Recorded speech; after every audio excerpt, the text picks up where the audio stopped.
Digital क्रांति चल रही है। डिजिटल क्रांति का दौर है।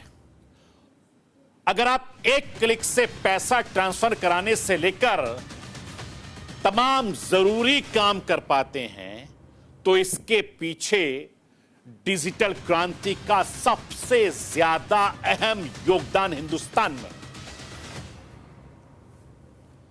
मैं आपको यह बताना चाहता हूं कि इसकी शुरुआत साल 2014 से पहले हो गई थी, लेकिन प्रधानमंत्री नरेंद्र मोदी की सत्ता में आते ही यह डिजिटल क्रांति बदल गई। पीएम मोदी ने डिजिटल इंडिया अभियान की जब शुरुआत की थी तो उस वक्त लगा था कि सब कुछ इतनी आसानी से मुमकिन नहीं हो पाएगा, लेकिन पिछले 10 सालों में प्रधानमंत्री नरेंद्र मोदी के विजन के सहारे जिस तेजी के साथ हिंदुस्तान में डिजिटल क्रांति को फायदा पहुंचाया है वो किसी करिश्मे से कम नहीं है। और प्रधानमंत्री नरेंद्र मोदी के डिजिटल इंडिया के सपने की वजह से लाखों करोड़ों भारतवासियों को फायदा पहुंच रहा है।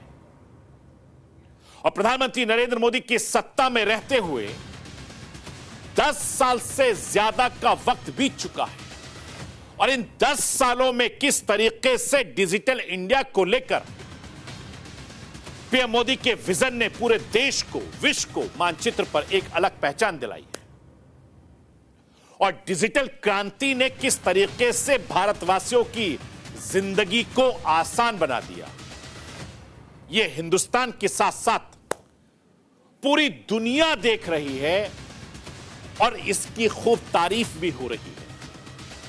क्योंकि भारत में डिजिटल क्रांति का ही कमाल है कि आज अगर भारत की राजधानी में 100 रुपए निकलता है तो वो 100 के 100 रुपए लाभार्थियों के पास पहुंचते हैं। मैं राष्ट्र की आवाज के जरिए हिंदुस्तान के प्रधानमंत्री नरेंद्र मोदी को सुनवाना चाहता हूं। सुन लीजिए डिजिटल इंडिया की कामयाबी पर हिंदुस्तान के प्रधानमंत्री नरेंद्र मोदी क्या कुछ कह रहे हैं। आज मैं 30 सेकंड में 10 करोड़ किसानों के खाते में सीधे पैसे भेज सकता हूं। मैं आज देश के 13 करोड़ गैस सिलेंडर के उपभोक्ताओं को सब्सिडी के पैसे एक क्लिक से 30 सेकंड में भेज सकता हूं। क्यों? जनधन अकाउंट किसी को लगे कब होता, लेकिन देश के करोड़ों रुपये जो लीकेज होता था, जो भ्रष्टाचार होता था, वो गया और टेक्नोलॉजी का एक उपयोग हुआ। अब यूपीआई आप देखिए पूरी दुनिया के लिए अजूबा है जी। दुनिया के मेहमान आते हैं तो पूछते हैं कि भाई यूपीआई कैसे काम करे। मैं उनको कहता हूं जरा वो किसी वेंडर के यहां हो आओ भाई।